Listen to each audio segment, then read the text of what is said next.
embwa zino eziwunyiriza zasobodde okuyamba mu kuzuula abantu abasobola okutuusa obuliisamaanyi ku mwana muwala gwe bayita Gutibingi Joyce myaka 25 ku kyalo ekya Bugamende ekisangibwa wano e Wakiso.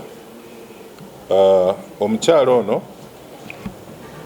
embwa zino we zasobodde okufuna olusu wano we baamusuula zasobola okukulembera abapoliisi mpaka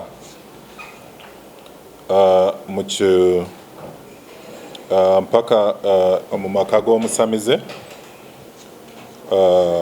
mpaka mu maka g'omusamize gye twakwatidde abantu 4 ababadde mu ssabo. Omu abadde Nakalijja Eseza, Sempuya Douglas, Semujju Moses ne Segawa Robert.